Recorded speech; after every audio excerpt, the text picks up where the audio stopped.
Sunrise news के इस video में आपका स्वागत है। आज की बात में हम चर्चा करेंगे देश में ज्वलंत मुद्दों को लेकर। आज हमारे साथ डॉक्टर जगदीश प्रसाद हैं, जिनके साथ हम उन मुद्दों को सामने रखेंगे, दरअसल जिन मुद्दों पर मेन स्ट्रीम मीडिया में चर्चा नहीं हो रही है। लखीमपुर में किसानों के साथ जो बर्बरता हुई, उसके बाद एक तरह से विपक्ष और खासतौर पे कहें तो सिर्फ कांग्रेस सड़क पर नजर आई। सड़क पे तो यूं तो कई नेता थे, लेकिन जिस तरह का रवैया रहा एक विपक्ष के तौर पर उन पार्टियों का, जिस तरह का रवैया होना चाहिए था, उस पर लगातार ये सवाल उठ रहे हैं कि क्या ये किसी दबाव में राजनीति कर रहे हैं या इन मुद्दों को लेकर जिम्मेदारी क्या है विपक्ष की, वो भी समझेंगे। साथ ही इस पूरे मामले में जो प्रशासन का रवैया रहा, एडमिनिस्ट्रेशन का जो रवैया रहा, जनप्रतिनिधियों को उस जगह तक ना पहुंचने देना, ये किस तरह का एडमिनिस्ट्रेशन का रवैया है और सरकार दरअसल इन मुद्दों को लेकर बैकफुट पर क्यों नहीं दिखना चाहती है। इन तमाम मुद्दों को आज की इस बात पे हम चर्चा के विषय के तौर पर रख रहे हैं। जगदीश प्रसाद जी हमारे साथ है। जगदीश जी, आपका स्वागत है सनराइज न्यूज पे। आज जगदीश जी, जिस तरह से हम देख रहे हैं, पिछले कई दिनों से हम ये देख रहे हैं कि लखीमपुर हिंसा के जो वीडियो सामने आ रहे हैं, उससे ये पता चलता है कि कितनी भयावह, कितनी बर्बर वो हिंसा थी। बावजूद इसके प्रशासन ने इस पूरे मुद्दे पर एक तरह से उस मुद्दे को दबाने की कोशिश की। उस मुद्दे पर जो नेता, जो विपक्ष के लीडरशिप जो पहुंचना चाहती थी, जो बात रखना चाहती थी, उस बात को रखने नहीं दिया गया। खासतौर पे इंटरनेट को कट कर देना, इंटरनेट को रोक देना, कहीं ना कहीं अभिव्यक्ति की उस आजादी पर भी लगाम लगाने की कोशिश की गई, जिसके तहत लोगों तक सच्चाई पहुंच सकती थी। आप किस तरह से देख रहे हैं एडमिनिस्ट्रेशन के इस रवैये को?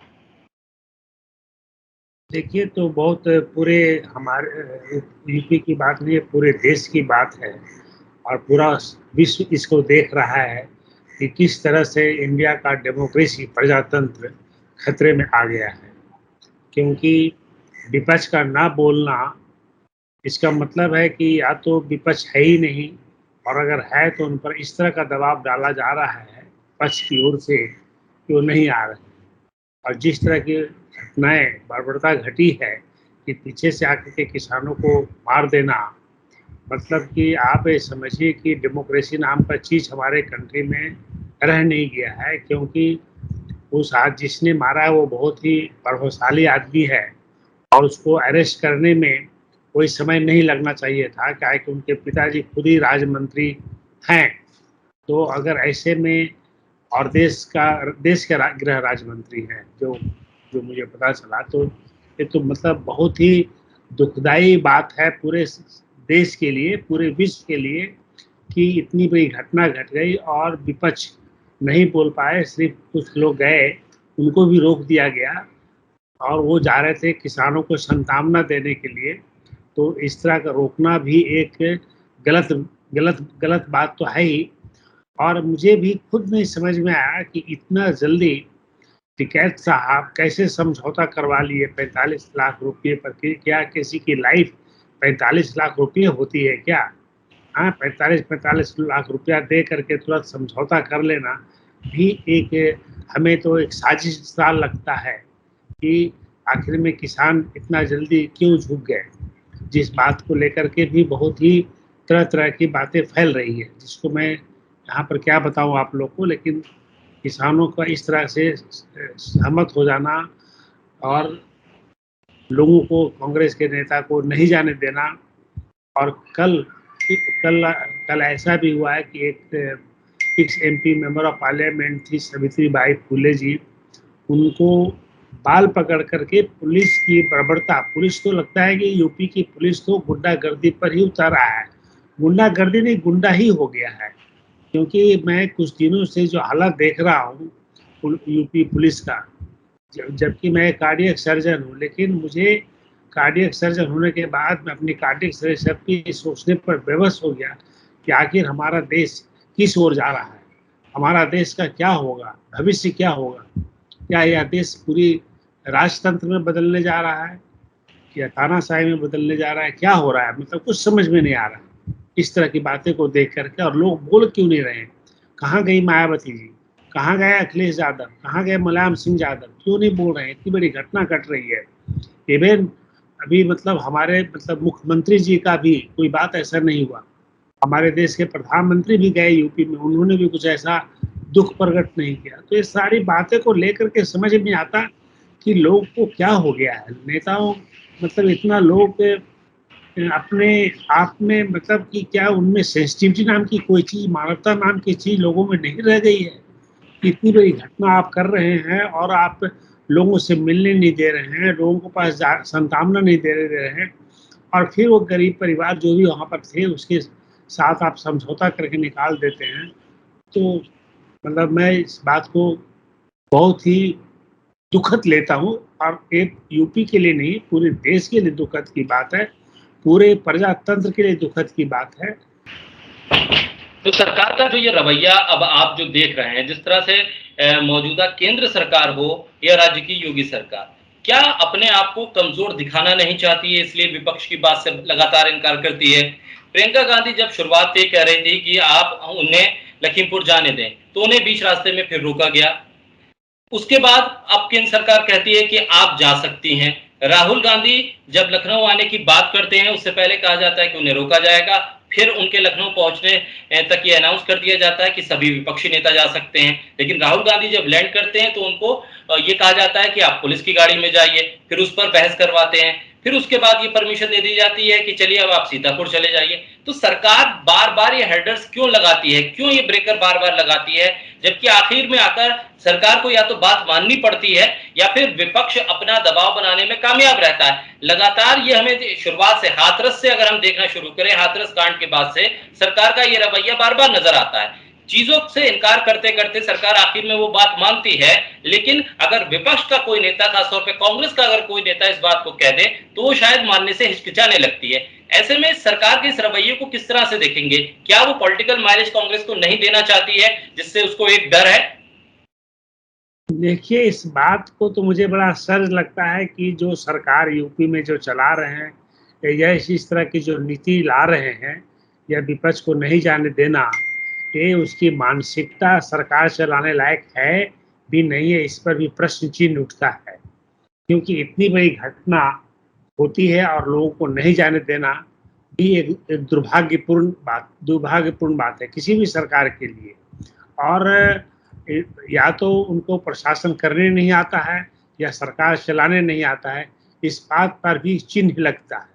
क्योंकि इतनी बड़ी घटना घटने के बाद इवन हम वहाँ के जो भी मुख्यमंत्री हैं, उनको वहाँ जाना चाहिए, परिवार से मिलना चाहिए था, इन लोगों को भी मिलना चाहिए था।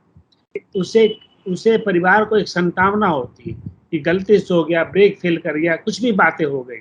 वो क्या शो करना चाहते हैं? या तो लोगों को डराना चाहते हैं कि हम कुछ भी कर सकते हैं, हमें कोई कुछ नहीं कर सकता, हमको मन जैसा करे। हमने पुलिस को कह दिया है कि ठोक दो, तो पुलिस भी ठोक रही है। हमने कह दिया है मंत्री के बेटे को कह दो, जो भी करना है चाहे कर लो। इस तरह की मतलब वो क्या जनता को मैसेज देना चाहते हैं, ये बहुत कठिन सवाल है, समझे कि नहीं? ये मानसिकता ही शो करता है कि या तो प्रशासन चलाना नहीं जानते हैं, उनको प्रशासन के बारे में नहीं मालूम है, या संवेदनशील नहीं है। अगर वो आदमी, कोई भी प्रशासन चलाने वाला आदमी संवेदनशील ना हो तो उसको सरकार चलाने का कोई अधिकार नहीं बनता है। देखिए, ये प्रजातंत्र है, प्रजातंत्र में आपको सबको अधिकार देना पड़ेगा, सबकी बात सुननी पड़ेगी। आप किसी राजा के बेटा नहीं है कि आप राजतंत्र से आप देश के राजा बन गए। आपको चुनकर भेजा गया है, जनता के लिए भेजा गया है, जनता को देखने के लिए भेजा गया है। प्रजातंत्र है, डेमोक्रेसी है, कॉन्स्टिट्यूशन है, जिसमें एक गरीब से गरीब का बेटा भी उस पद पर जा सकता है। ऐसे में आपको इस तरह का असंवेदनशील शो करना और विपक्ष और पक्ष को, लोगों को बोलने नहीं देना, जाने देने नहीं देना, और खुद भी आप नहीं जा रहे हैं इतनी बड़ी घटना होने पर।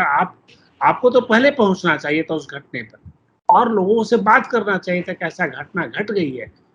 क्या इसका दो ही रीजन हो सकता है कि वो एक मैसेज देना चाहते हैं कि हम जो चाहें वो हम कर सकते हैं, उनको कोई रोक नहीं सकता, उनकी मनमानी है। तो इस तरह की बात अगर होती है तो देश में अराजकता फैलने का डर है। वो समझते नहीं है इस बात को। आखिर में इस बात का चर्चा का विषय क्यों बना? आप हमसे चर्चा क्यों कर रहे हैं? हमें कि एक साइंटिस्ट को बोलने की क्यों ऐसी बात पड़ रही है? ये बात। बिल्कुल, इन तमाम चीज़ों के बीच हम देख रहे हैं कि सांसद दीपेंद्र हुड्डा हों या पूर्व सांसद सावित्रीबाई फूले हों, उनके साथ मैन हैंडलिंग की जाती है, धक्का-मुक्की की जाती है, प्रियंका गांधी के साथ भी धक्का-मुक्की की जाती है। बिना किसी नोटिस सर्व किए हुए उनको अरेस्ट कर लिया जाता है, हिरासत में ले लिया जाता है, फिर एफआईआर नहीं पहुँचती, लीगल जो उनको एड मिलनी चाहिए, वो नहीं पहुँचने दी जाती। क्या ये रवैया एक प्रशासनिक व्यवस्था का नजर आ रहा है आपको? जिस तरह से आप कह रहे हैं कि सरकार चलाना नहीं आता, नियत में कहीं ना कहीं खोट है।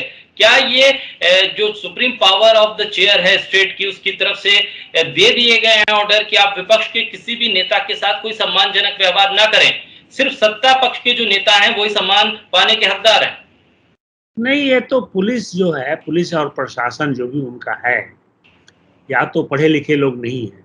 मुझे तो कभी कभी ऐसा लगता है कि वहाँ का एसपी, डीएम, इन लोग बीए पास ग्रेजुएट है भी कि नहीं है, मुझे बहुत डाउट होता है। क्योंकि पढ़ा लिखा आदमी इस तरह की चीज़ों को बर्दाश्त नहीं कर सकता। पढ़ा लिखे देखिए, एजुकेशन किसको कहते हैं? डिग्री से नहीं होता। डॉक्टर, इंजीनियर, आईएएस बनने से, आईपीएस बनने से वो पढ़ा लिखा इंसान नहीं कहता। आप एक महिला, उसमें भी संसद सदस्य रह चुकी हैं, कम से कम वो 34 करोड़ आदमी का नेतृत्व कर रही थी, जब 34 लाख लोगों का पार्लियामेंट में, उनके बाल को पकड़ करके घिसना, और उसमें भी महिला, जो कि हर महिला को आदमी, महिला ही पूजनीय होता है, कोई भी महिला हो, बहन हो, माँ हो, पत्नी हो, हर महिला पूजनीय है। हाथ जोड़ के उनको करना चाहिए, उस तरह की बर्बरता। ये तो पूरी दिमाग की गुंडागर्दी की बात है। मतलब पुलिस जो है वहाँ की गुंडागर्दी पर उतर आए हैं। इस तरह का करना कि इनको, अब एक क्यों ऐसा कर रहे हैं, मतलब कौन उनको ऐसा करने कह रहा है, या उनकी कुछ समझ नहीं है खुद। ऐसे मतलब पुलिसों को तो इमीडिएटली नौकरी से निकाल देना चाहिए, रहने लायक नहीं है। अगर उसको कहा भी गया है तो क्यों करे?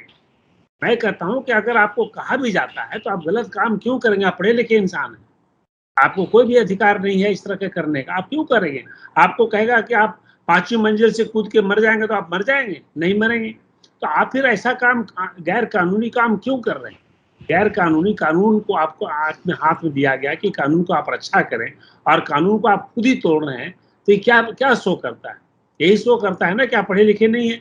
आप जैसे नॉर्मल गुंडागर्दी होता है उस तरह से गुंडागर्दी आप कर रहे हैं, पुलिस के भेष में, पुलिस का वर्दी पहन करके एक महिला का बाल पकड़ के खींच रहे हैं, बाल पकड़ के चढ़ा रहे हैं। उनके कह सकते थे कि मैडम आपको हम हाउस अरेस्ट करते हैं, या मैडम आपको बैठना पड़ेगा, आप आ जाइए। देखिए, हाथ पकड़ लेते, कुछ कर लेते। आप उनकी बाल पकड़ के धक्का दे रहे हैं। मतलब सावित्रीबाई फुले के साथ जो किया गया, ये पूरे इंसल्ट है, पूरे महिला समाज के लिए इंसल्ट है। एक सावित्रीबाई फुले की बात नहीं, पूरे देश के जनता को इंसल्ट है, सबसे की नहीं।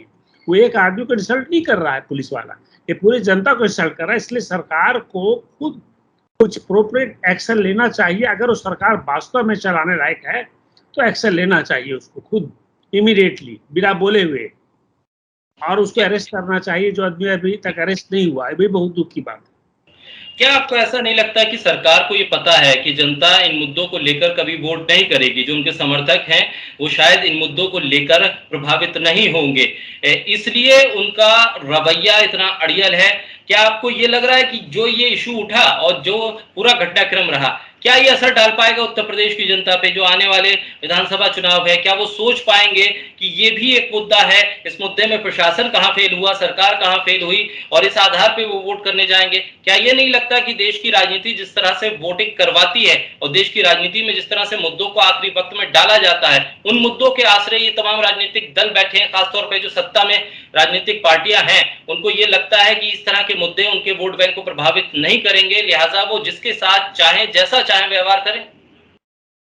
अब या तो देखिए, वो लोग क्या उनके मन में है मुझे नहीं मालूम, लेकिन एक बात आपके माध्यम से सुप्रीम कोर्ट को कहना चाहूँगा, आपके माध्यम से, जो हमारा इलेक्ट्रॉनिक मशीन है ऑस्ट्रेलिया में, ऑस्ट्रेलिया का जजमेंट आया था सुप्रीम कोर्ट का कि अगर कितना भी इलेक्ट्रॉनिक मशीन ठीक है, लेकिन अगर जनता में शक आ गया है तो इलेक्ट्रॉनिक मशीन से मतदाता नहीं होना चाहिए। ये कहता है ऑस्ट्रेलिया का सुप्रीम कोर्ट का जजमेंट, और इसीलिए वहां से ईवीएम को हटा दिया गया। कहता है ठीक है, मैं मानता हूं कि मशीन बिल्कुल ठीक है, बिल्कुल परफेक्ट है, लेकिन मतदान एक ऐसा चीज़ है जिस पर अगर लोगों को शक भी आ गया, ठीक होने के बाद भी, तो वैसे मशीन को नहीं रहना चाहिए। और वास्तव में हम सरकार से ये अपील करते हैं कि अगर जनता के मन में इस तरह की बातें घूम रही है कि ईवीएम मशीन मैनिपुलेट होता है, हम मानते हैं कि सरकार कहती है, इलेक्शन कमीशन कहता है कि ये मैनिपुलेट नहीं होता है, चलिए सही है, लेकिन शक के बुनियाद पर भी आप इतना बड़ा प्रजातंत्र चला रहे हैं, इसको आपको हटा देना चाहिए। ये हमारा आग्रह है इलेक्शन कमीशन से भी और भारत सरकार से भी कि इस तरह की मशीन को आप खुद न रखें जहां पर लोगों को शक हो गया, क्योंकि देखिए जिंदगी भगवान ने जो भी है, नेचर ने एक ही लाइफ दिया है, इसमें अगर हम अपने आप पर किसी तरह का कलंक लगाएं, हम किसी भी बड़े पद पर क्यों नहीं हो, कलंक लग जाए तो वो अच्छा नहीं लगता। वो जाने के बाद भी, हमारे जाने के बाद भी लोग हमको अच्छा नहीं समझेंगे। तो इस तरह की बहुत बड़ी बात है इस प्रजातंत्र के लिए। तो अब ये मुझे नहीं समझ में आता कि मैं तो यूपी में घूमा हूँ, अभी यूपी में देखिए बीजेपी को कोई आदमी मतलब नहीं चाहता है। मैं तो बहुत जगह गया, लोगों से मिला, लोग परेशान हैं महंगाई से, लोग परेशान हैं अनएम्प्लॉयमेंट से। यूपी में लोग परेशान हैं, जो अभी कोरोना का हुआ था उससे लोग काफ़ी मर गए, स्वास्थ्य सेवाएँ नहीं मिल पाई। टीचर वहाँ पर अशिक्षित हैं। आप किसी भी राज्य को यही पाल देखेंगे ना कि शिक्षा कैसी है, स्वास्थ्य सेवा कैसी है, सोशल डिस्पैरिटी कैसी है, एम्प्लॉयमेंट कैसी है, इक्वलिटी कैसी है, तो ये सारे चीज़ों की कमी है और वहाँ के लोग में काफ़ी त्राही मचा हुआ है। अब सरकार को किस चीज़ पर घमंड है, किस चीज़ पर उनको ज़्यादा विश्वास है, ये मुझे नहीं समझ में आता। मेरे बस की बात नहीं है बोलना, लेकिन मैं आग्रह करता हूँ सरकार से कि आपकी जनता आपको देश का सर्वोच्च पद पर दिया हुआ है, तो आप लोग मिल कर के, चाहे वो सुप्रीम कोर्ट के जज हों या हमारे देश के बड़े लोग हों, सब मिल कर के विचार करिए कि जिस चीज़ में इस तरह की बातें पूरे विश्व में जा रही है, हमारे देश की एक बदनामी हो रही है, उस देश को बदनाम से, अपने देश को, भारत एक सांस्कृतिक देश है, जहाँ पर सब धर्म के लोग रहते हैं, उस तरह के मतलब भारत हमारा संस्कृति के कारण पूरे विश्व में जाना जाता है और उसको आप अगर मन में शक हो गया, इसको सबसे बड़ा प्रजातंत्र का देश कहा जाता है और इस प्रजातंत्र में अगर मन में शक आ गया है तो आप एक तो ईवीएम मशीन को हटा दीजिए, बिना कुछ कहे हुए। क्यों जनता इस पर करे कि नहीं हम मतदान करेंगे। देखिए कोई पद पर पहुंचना बहुत बड़ी बात नहीं है, लेकिन एक अच्छा आदमी बनना, एक अच्छा मानव बनना वो ज़्यादा इम्पोर्टेंट रखता है कि बनिस्बत कि आप किसी ऊंच पद पर पहुंच जाए। मेरे लिए एक अच्छा इंसान बनना ज़्यादा ज़रूरी है। बिल्कुल जी। आखिर में एक सवाल ये कि विपक्ष को आप किस तरह से देख रहे हैं, खासतौर पे अखिलेश यादव, मायावती, इनकी राजनीति आपको क्या नजर आ रही है? इस पूरे घटनाक्रम के बाद हमने देखा मायावती सिर्फ लेटर लिख रही हैं, अखिलेश यादव घर से निकले और एक तरह से हिरासत के बहाने एक बहानेबाजी हुई और खाना पूर्ति की गई। अखिलेश यादव और मायावती, इन दोनों की राजनीति आप किस तरह से देख रहे हैं उत्तर प्रदेश में? उत्तर प्रदेश को इस तरह से देख रहे हैं कि अब मैं मायावती और अखिलेश यादव के साथ क्या लाचारी है, ये कहना तो मुश्किल है बहुत हमारे लिए। हमारा मतलब आपके द्वारा मैं क्या कर सकता हूँ, मैंने कुछ न कुछ तो लाचारी होगा ही, अदरवाइज तो दोनों बोलने वाले लोग हैं, बोल सकते थे, बोलने का इच्छा होना चाहिए था। ऐसा तो है नहीं है कि मुलायम सिंह जी को कुछ हो जाए और अखिलेश यादव खड़े नहीं हो कि मेरा पिताजी को कुछ हो गया। अब जिस देश का वो मुख्यमंत्री बनना चाह रही हैं दोनों, मायावती और अखिलेश यादव, और उस देश की जनता मर रहा हो और जो अभी सरकार जो चला रहे हैं लोग, वो कुछ नहीं कर पा रहे हैं और इन लोग कुछ ना बोले, तो इसका मतलब कि ये बहुत बड़ा मतलब आप it can not be explain, मैं आपको क्या बताऊँ। ठीक। चलिए, बहुत शुक्रिया जगदीश जी इस नाइस न्यूज़ के साथ जुड़ने के लिए, इस अहम मुद्दे पर चर्चा करने के लिए। तो हमारे दर्शक जो इस चर्चा को देख रहे हैं, वो भी अपनी राय इन मुद्दों को लेकर रख सकते हैं और बता सकते हैं कि वो क्या कुछ सोचते हैं इस पूरे मुद्दे, इस पूरे घटनाक्रम के बारे में। बहुत शुक्रिया जगदीश जी। Thank you.